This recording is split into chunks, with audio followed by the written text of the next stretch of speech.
Valentine's Day would not be Valentine's Day without looking at some fitting poetry. So yes, I don't know why I'm talking like this, but we're gonna go with it. So, yes, let's get stuck in. So, this Valentine's Day I've decided to look at a few sonnets by Shakespeare, and the one that has really struck me is sonnet 62. So I'm going to read the sonnet, and then I'm going to give my thoughts on it, which is based on stuff I've found, because sometimes it is, you can't be totally confident with yourself when analysing Shakespeare, because it's Old English that you're not familiar with, so you have to kind of look at some sources and translations into modern English. Well, you don't have to, but it helps. And yes, so I've come up with some thoughts on it. But first, I'm going to read the poem. Okay, so, sonnet 62. In case you didn't know, Shakespeare has a lot of sonnets. I must say I have not read all of them, but I would like to. Anyway, here's this one. Sin of self-love possesseth all mine eye, and all my soul, and all my every part. And for this sin there is no remedy. It is so grounded inward in my heart. Methinks no face so gracious is as mine, no shape so true, no truth of such account. And for myself mine own worth do define, as I all other in all worth surmount.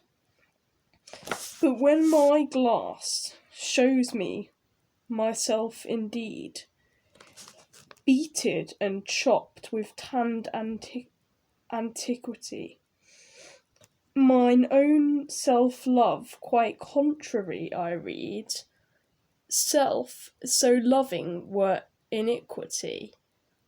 'Tis thee, myself, that for myself I praise, painting my age with beauty of thy days. So, first sort of things to notice with this sonnet.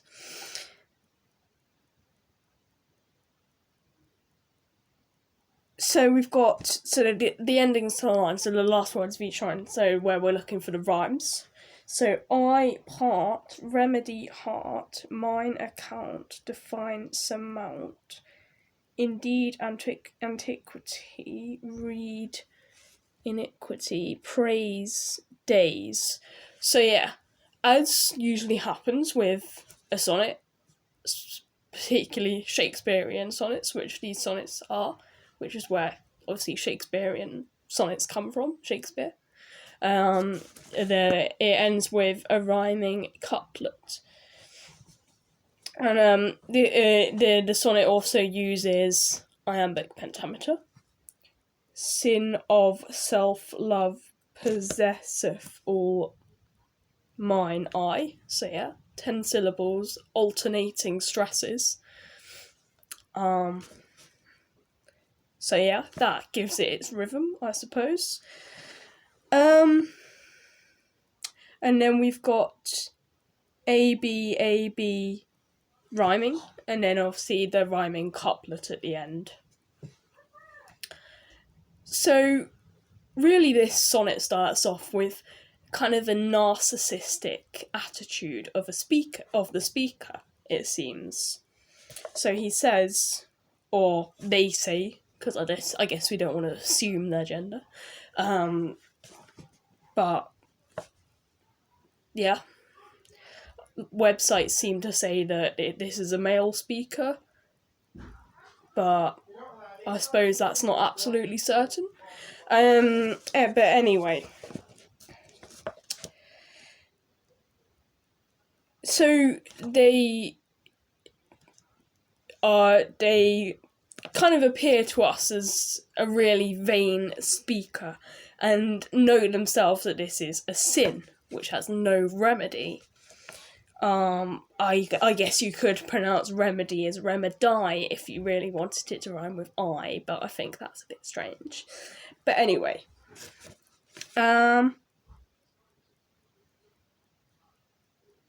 so no shape so true means that no body is so evenly proportioned as this person's body, according to them. And methinks this is kind of a bigger one, really. Methinks no face so gracious is as mine. So they don't think that basically they think that their face is the best face in the world, the best looking face in the world.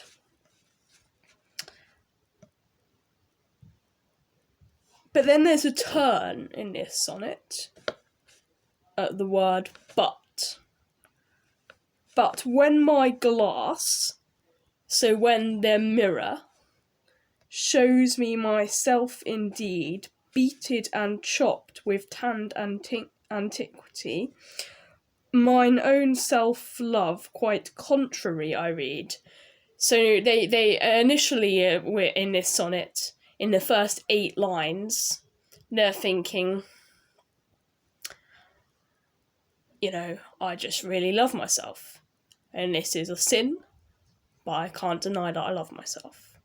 And I think I'm beautiful, good looking, whatever. But then Elsie, there's this turn, and this is after 8 lines in the sonnet, which is stylistically common in sonnets, Shakespearean sonnets particularly. The first 8 lines is making this proposal, and then after that, in the 9th line, there's this turnaround, so reversal of the sonnet. And it should be known also that this is a perfect example of Elizabethan literature, as it envelops humanistic values of individuality and self-truth through the speaker's self-love. Or you could say up until this turning point.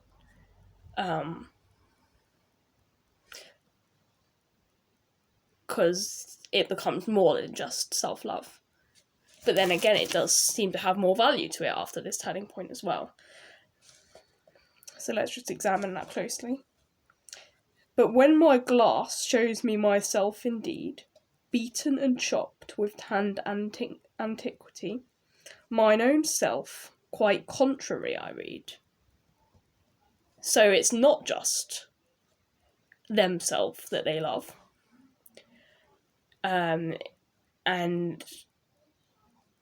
it's love in some other way, which we all now come on to. So self-loving were antiquity.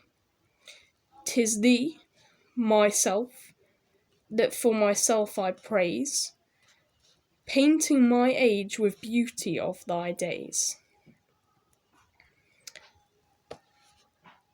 So, rather than this love being a sinful thing, it is actually love that creates beauty.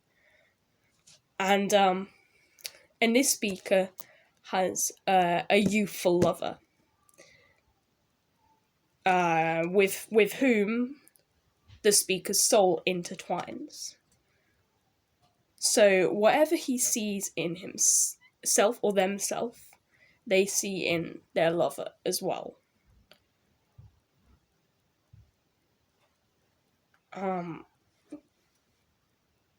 So that makes it not a sin, basically.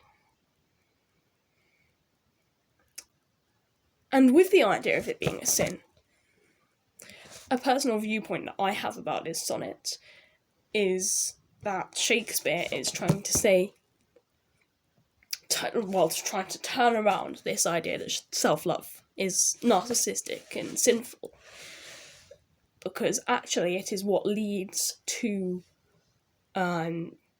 being in a couple and being in a healthy relationship. Because if you love yourself, your soul can intertwine with someone else's soul, and you can project that self-love nicely and ever so caringly onto another individual. So yeah, that really emphasizes this idea that love creates beauty. And also not just physical beauty, but harmony between two people.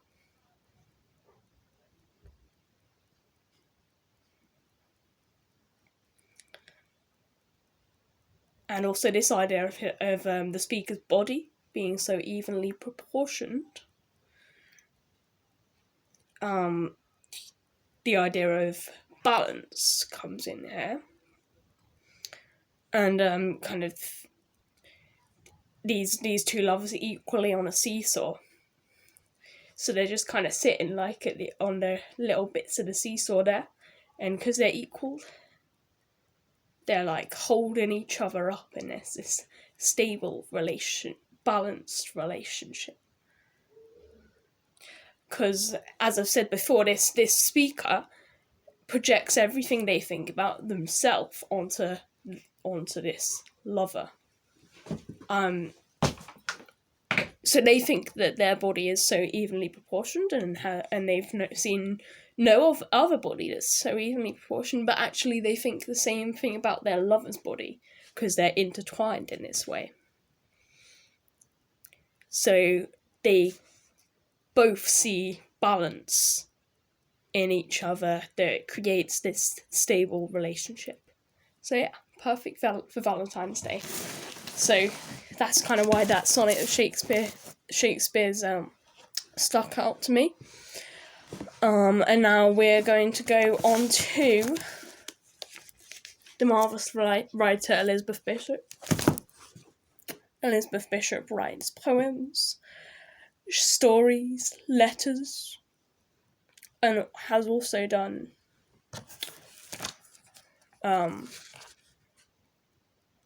translations.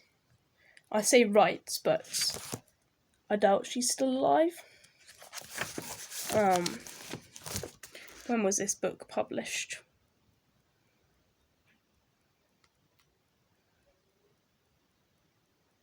Oh, not that long ago, so I don't actually know. But anyway, I'm going to go into analysis of some of her poems without necessarily having a great understanding of them. I just thought that it's nice to share my viewpoints about things.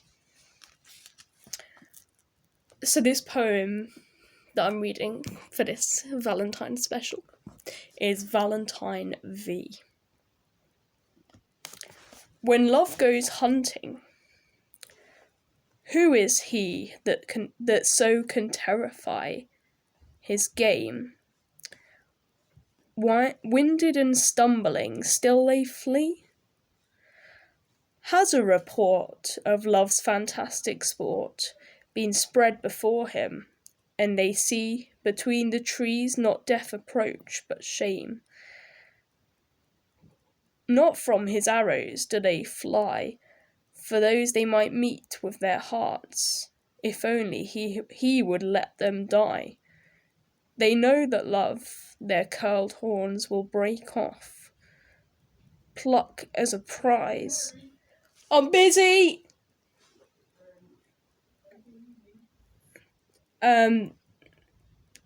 Sorry, I got thrown off there.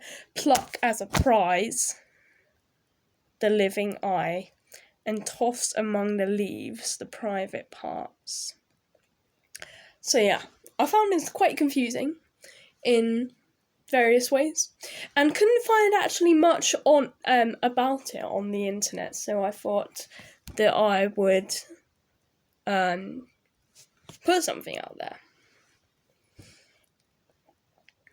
So with the first two lines, I interpreted them as actually being quite a straightforward part of the poem. So, when love goes hunting, who is he that so can terrify his game? I interpreted this as, who can stop love? Love is fierce and forceful, powerful, I suppose powerful is the more positive connotation of love. But yeah. But even if you see it as powerful in a positive way, love makes people stumble with shame, it seems. And why I think that is that is because between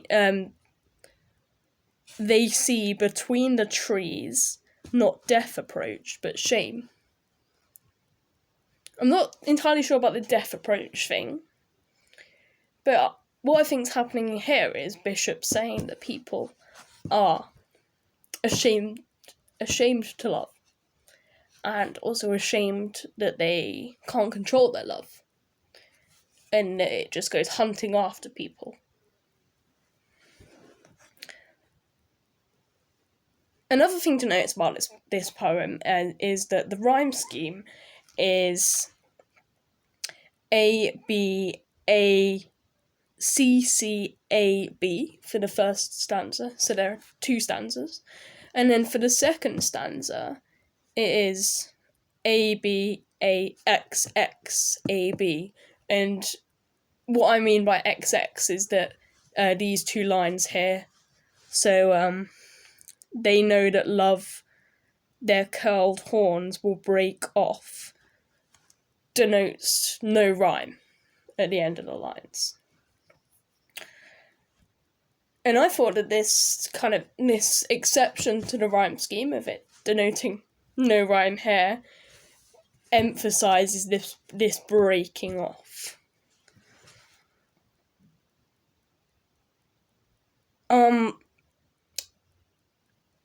This could be quite wild to throw this out here, but so it's breaking off their curled horns, whoever exactly they are, but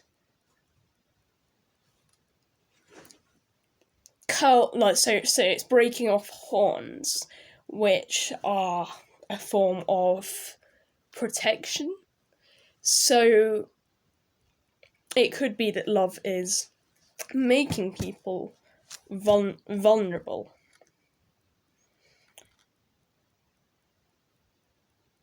And making them just feel that there's no point anymore, because it says if only he would let them die. But maybe that's sarcastic. Who knows?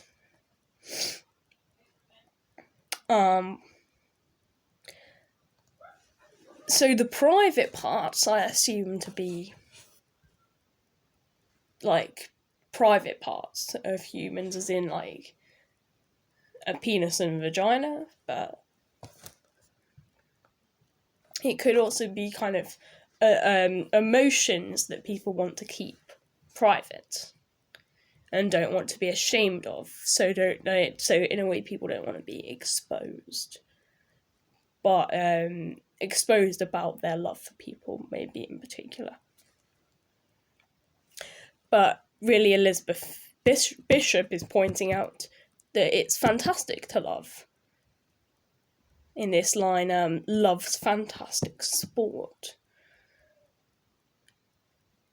And that it's, so sport kind of implies it's something people should like practice and refine, maybe. Which contrasts this idea in the first line that love goes hunting in this wild way that no one can stop him, as love is called in this poem, which is interesting. Like, why is love a male figure? I suppose because males typically have, or are said to have more power than females. And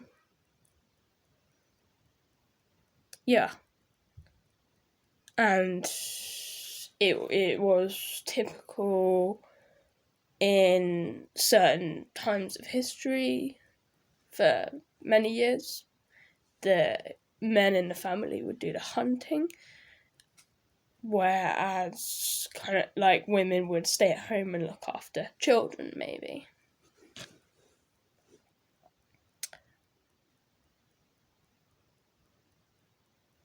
I'm just thinking if I have anything else to say about this.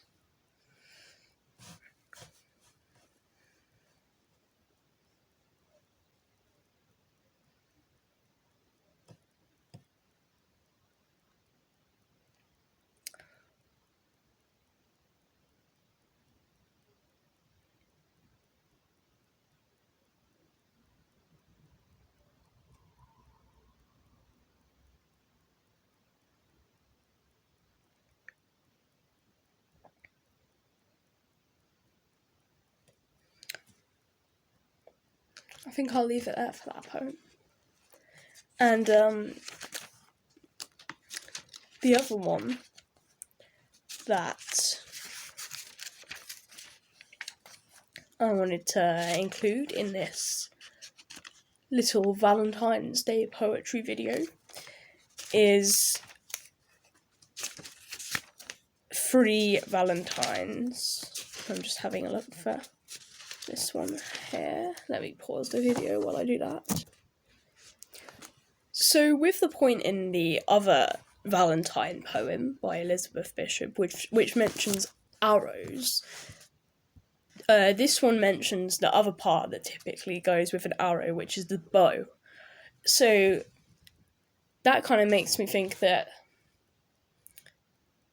this poem ties really nicely with the one that I've just read. So anyway, this one's called Free Valentines and goes like this. 1. Love with his gilded bow and crystal arrows has slain us all, has pierced the English sparrows, who languish for each other in the dust, while from their bosoms, puffed with hopeless lust, the red drops fall.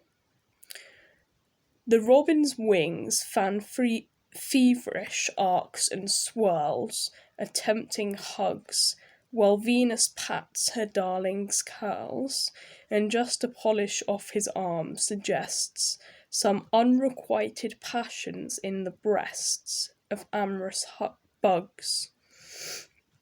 See, up there, pink and plump and smug in sashes, the little bastard grin, watching the pretty rainbows on his lashes. Oh, sweet, sweet love, go kick thy naughty self around a cloud, or prick thy naughty self upon a gilded pin. Now a conundrum, 2. Now a conundrum love propounds, my heart.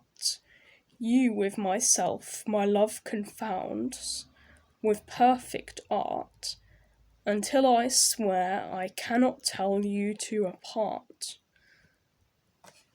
1 year ago too well I knew dissimilarity between my foolish love and you. What charity from you or love made up my love's disparity? Into your image now my love has grown, your size, and even every feature like, I own, surprise, to meet when I meet you, or love your eyes.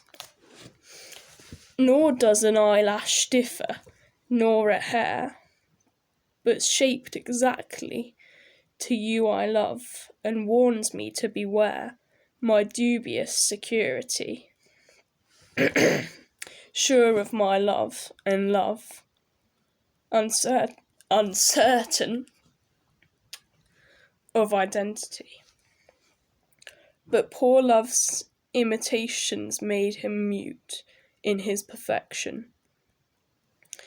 Announced to you upon your most minute inspection, you'd think but that you met your own reflection. Such curious love, in constant innocence, though ill at ease, admits between you and himself no difference and no degrees.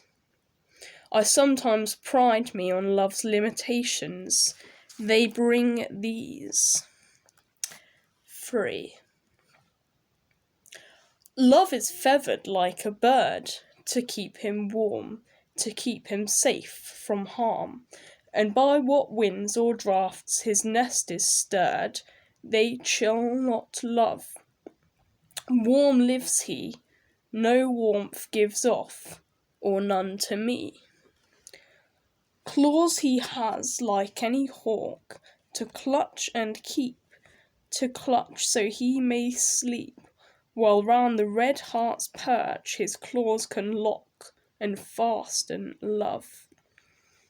His hold he'll not resign, nor from the heart fall off, or not from mine. At nights the grackle love will start, to shriek and shrill, nor will he once be still, till he has wide awake the backward heart. So selfish love, go hush, feathers and claws take off, or seek some bush. So in this poem, love is told to go into a cloud, love is told to go into a bush, and also claws and something else. Yeah, and hawk and fastening on and locking on, as if love is hunting prey is mentioned, and this idea of hunting prey links to Valentine V. And also linking to that is the rhyme scheme. So again, this ABACCB rhyme scheme. And I'm pretty sure this one kind of stays like that throughout the poem. So, if you weren't aware, as I for some reason wasn't, gilded means covered thinly with gold leaf or gold paint. And propounds means exposes, puts forward for puts forward for consideration of others. So again, there's this idea of being exposed about your uncontrollable love. So it's uncontrollable, like the fact that a hawk has to hunt.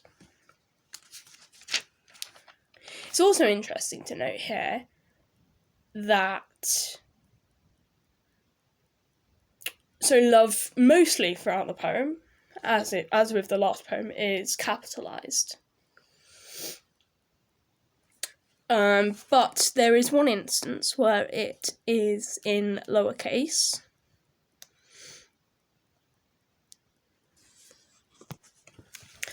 And that is where love is used as a verb. So, to you I love is where it is lowercase. So, that makes it seem that when it's used as a noun, love is actually personified. So, it's as if love is a person. Oh, and actually, there is another instance where love is in lowercase, but not a verb. So, short of my love. Love here is lowercase. So it could be that love, in a more of a general sense, is being personified, but love that's specific to one individual is not personified, because the person is the person who's loving themselves. So, love has slain us all. So not only does love affect everyone, but also it hurts everyone because of heartbreak, which I personally think is signified by the line, "the red drops fall."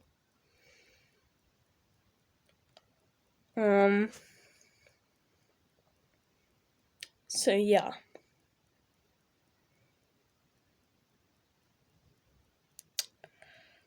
And also love is referred to as naughty. Like, oh, it's so naughty for doing this to our feelings.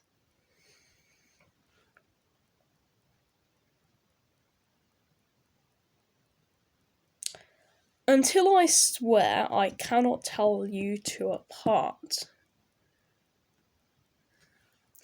Kind of links to this expression that we use of partners referring to their other half, as in their lover, as if kind of the other half of them is literally their lover and they're kind of combined. Which links back to the Shakespeare's Sonnet 62, where the lovers are so unified that their souls are kind of speaking in the same ways and have the same contents. So here you could say their souls are kind of like outwardly expressed in such a way that you can't tell these lovers apart, or maybe they just act in such a similar way that you can't tell them apart.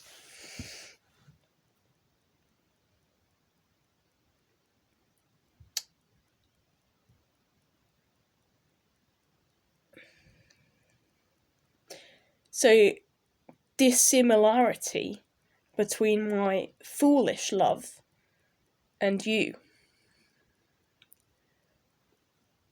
So this love here is what love is supposed to be, rather than foolish love, which isn't meant to be.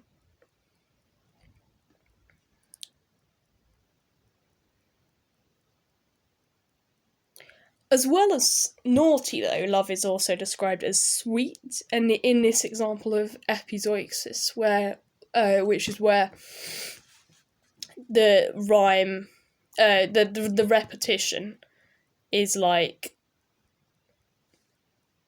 kind of directly after the initial instance of the word. So sweet, sweet. Oh, sweet, sweet love, go kick thy naughty self around a cloud. So love is sweet, but also naughty.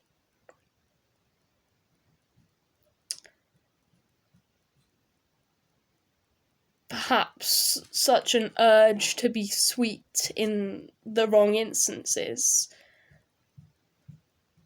can lead to things that shouldn't happening.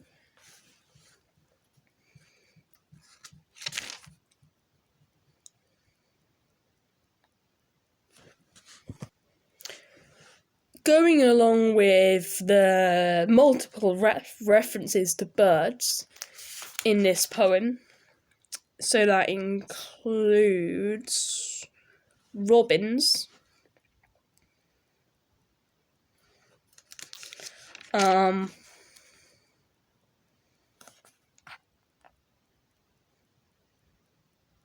the grackle,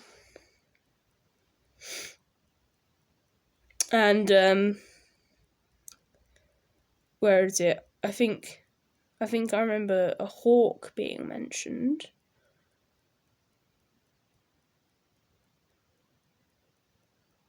Yeah, claws he has like any hawk. So that goes along with this line here in the third section, which goes, "Love is feathered like a bird." So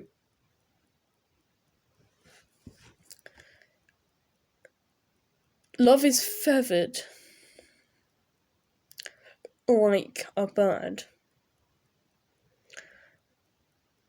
So the purpose of feathers are to keep the bird warm, and staying warm is then mentioned. So love is feathered like a bird to keep him warm, to keep him safe from harm. So love is actually something that protects. So it should be seen positively. But then that's confusing because it's described as selfish and naughty in other parts of the poem. And as something that causes pain, that has slain us all.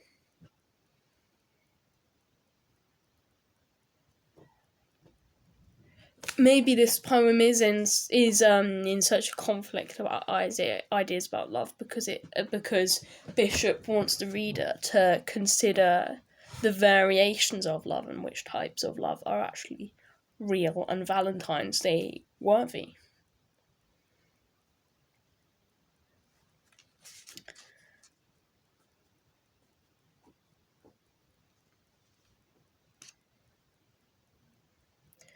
Some unrequited passions are mentioned, and unrequited love is obviously not going to work. So maybe it is just unrequited love that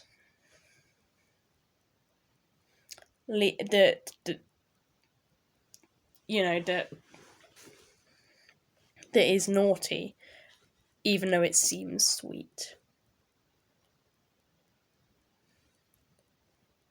And I think I'm going to leave it there before I go off on any more of a tangent and make this video any more longer. But I hope that what I've said has made some sort of sense there, because I haven't ever actually uploaded a video of analysed poetry, which is something that I really like to do for myself. And, I thought maybe other people would be interested. Maybe not. But, if I upload this video, even if no one watches it, at least I've documented it.